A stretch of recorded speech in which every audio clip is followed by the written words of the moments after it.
Musicians are so cool. They can play songs for you, clothe you, furnish your home. They can even help shepherd you from this life into the next. But I'm getting ahead of myself. Let's start small. This is my most prized possession. One night a few years ago, I was out seeing Spoon, the best living rock band. I was basking in all of the benefits of being a Spoon fan, like clear skin and guaranteed entry to heaven. I went over to the merch booth, and among the usual clothing and records, I saw it. The Spoon comb. It's a plastic comb in a spoon sleeve.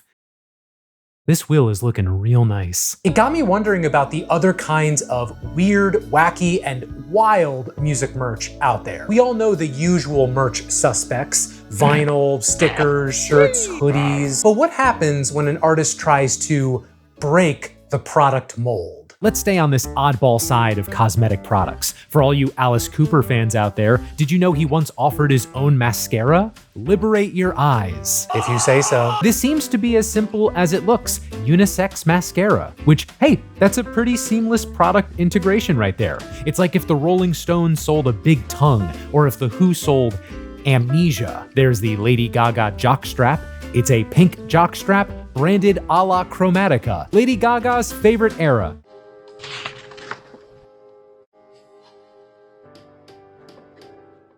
So this is one of my... There's also the Caroline Polachek thong, available in both Welcome to My Island and Bunny is a Rider. And how could we forget the man formerly known as Kanye West? His history when it comes to fashion and clothes could fill an entire library, but I want to zoom in on his Yeezus era. There were so many possibilities for merch: sweet and sour sauce, a slightly smashed Corolla, some damn croissants. But instead, Kanye gave us shirts like this, with Confederate flags waving in the background. A lot of his apparel around this time was made to shock folks. Kanye called it reappropriation, some called it what? Either way, it's a lot to take in. It's a good thing Kanye never associated himself with harmful ideologies ever again.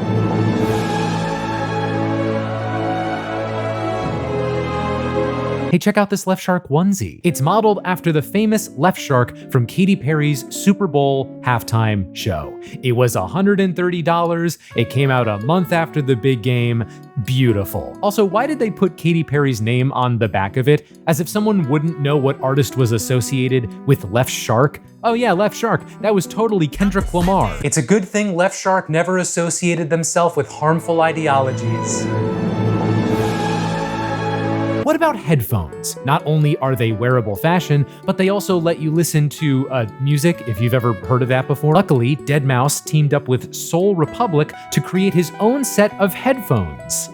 For cats, the world's first ever cat headphones. Everyone's been too scared to say it, but here I go. How does that even work? Like, do they only play frequencies that a cat can hear? And how in God's name would you manage to get them on a cat's head and keep them on? Look at this promotional shot. His ass is not listening to music. At least the $1,000 you would pay for these headphones would go to charity, so even if the idea is silly, I can't say it was all around terrible. So now you're decked out in your Left Shark onesie, your deadmau5 cat headphones, and your Caroline Polachek thong. But so far, we've only covered things you can wear.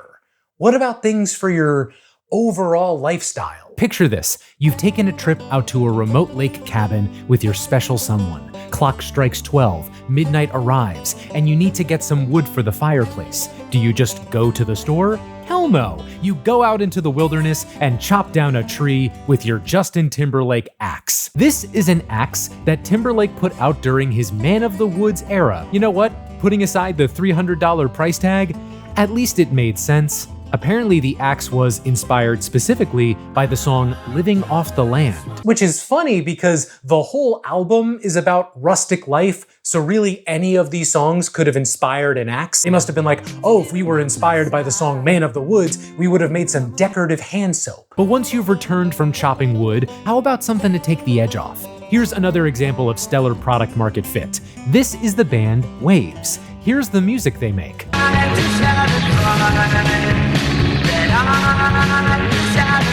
It would probably not surprise you that they made their own weed grinder. It's apparently still available to purchase too, even if it's gonna be the last run of them. So get them while they're blazing hot. All right, things are chill now in your cabin. Why don't you and your loved one play a board game? Monopoly, maybe. And not just any Monopoly, Queen Monopoly. And Brian May is here to explain it in this 18-minute video. Queen Monopoly. What's that? Bro, that is what I clicked on the video to know. How do you not know? This is something which we regarded as a Queen project. You know, it's like making an album. Oh shoot, I gotta update my deep discog dive on Queen. If you're curious, this is pretty much Monopoly with various Queen references and paraphernalia. Sadly, you can't play as the bandmates, but you can play as such iconic characters as the News of the World robot and a woman from the bicycle race video. This would be a fun time with fellow fans if you have a Queen type event around the corner. You know what else is just around the corner? Christmas. In this hypothetical scenario, remember, you're still in a cabin. In this cabin is a tree decked out with all sorts of ornaments, including the classic silver trembling fetus ornament from the Flaming Lips. I'm here to announce the arrival of our newest Flaming Lips object. It's... Hey Wayne, can you keep that baby away from me, please? No, dude, for real, it's really freaking me out. Dude, can you stop? Can you stop showing me that? And get away from me! Seeing that tiny silver baby really wore me out. Feels like someone just threw a brick at my head. And speaking of bricks... No joke, this is real. Eminem once sold bricks from the Marshall Mathers house from the Marshall Mathers LPs. Only 700 of them were authenticated too. I mean, it makes a perverse kind of sense. The Marshall Mathers house is one of the more famous houses in music. It's up there with the American Football House or the Physical Graffiti House, or the Tones and I house. Like deadmau5's Cat headphones, proceeds from these bricks went to Eminem's charity that focuses on supporting Detroit. So I can't mock it too much. It makes for a nice centerpiece above your cabin's fireplace. And once you've settled in for the night, why not get extra cozy with your Weezer Snuggie? The Wuggy, my friends.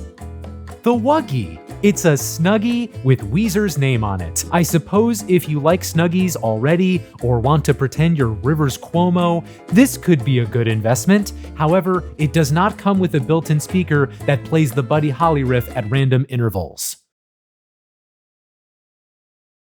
because that would be highly disruptive. This really is a perfect evening. The fire is warm, Queen Monopoly was a lot of fun, and now you're all cozy in your Wuggy with your loved one. And this is the best part. I didn't even say who your loved one is. It's none other than the Travis Scott McDonald's Chicken McNugget body pillow. I'm sorry, do you want me to say more about this?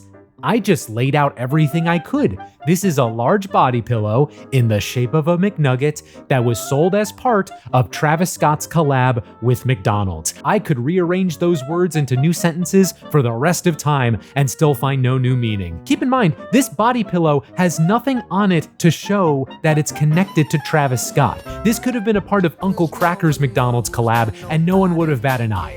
Why is this $750? As we're now moving into larger items, let's take a look at some musician furniture. Whoa, we're halfway there. Whoa, the Bon Jovi chair. I touched on this in a recent video, but back in 2010, Bon Jovi went on tour and offered a VIP package that included a next generation collectible chair. It's incredibly basic. The only original things on it are the Bon Jovi logo and an album cover printed on the back and seat respectively. But hey, maybe this is worthwhile if you ever wanted to sit on Bon Jovi. Don't think about that for too long. And maybe it would be nice to have so you can sit as you play some Metallica Pinball, the official Metallica pinball machine, originally released in 2013 by Stern Pinball. This was part of Stern's line of pinball machines for artists like AC/DC, Led Zeppelin, Foo Fighters, but the Metallica machine has become pretty revered in pinball circles, having been designed by the late pinball wizard Lyman F. Sheets Jr.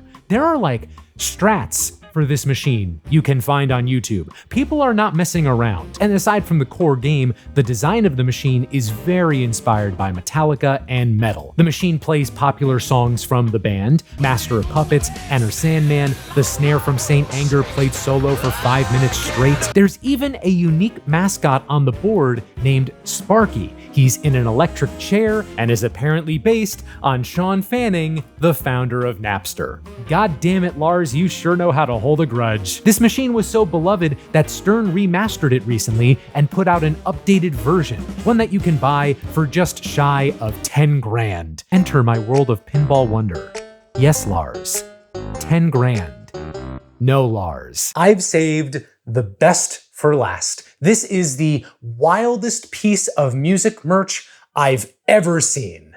And it would only make sense that it would come courtesy of this man. Kiss's merch could probably fill up a video on its own. It could also probably fill up this casket.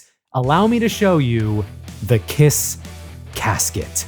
It's a casket adorned with the Kiss brand, flames, their logo, and even photos of the bandmates. To quote Gene Simmons, "I love livin', but this makes the alternative look pretty damn good." Originally released in 2001, it was marketed not just as a casket. You can enjoy it while you're alive. Sunday, you got the guys over, you're watching the ball game. Open up the coffin, grab a cool one because, babe, it's a cooler. Let me understand something. First off, this is the greatest image of all time. Why did we ever need to invent AI photos when we already have Gene Simmons presiding over his Kiss casket cooler? And second, how many people do you think bought this thing with the intent of using it as a cooler? Dude, have you gotten a drink yet? I've got a bunch in the cooler. Oh, you got one from the Kiss casket? Then where's Grandpa? You know what's even crazier? Real people have been buried in these. Dimebag Darrell and Vinnie Paul, both of the Abbott brothers from Pantera, are currently underground in Kiss caskets. While new caskets aren't made nowadays, you can order older models for yourself or a loved one. It's a thing you can still purchase. Kiss really have the market cornered when it comes to music merch that doubles as a way to bury dead life. Between this and the Kiss urn. This was just a selection of the wildest music merch out there, so if there's some piece of merch that you know about that I didn't mention, let me know in the comments. And if you enjoy dives into strange things with an artist's branding, check out this video next.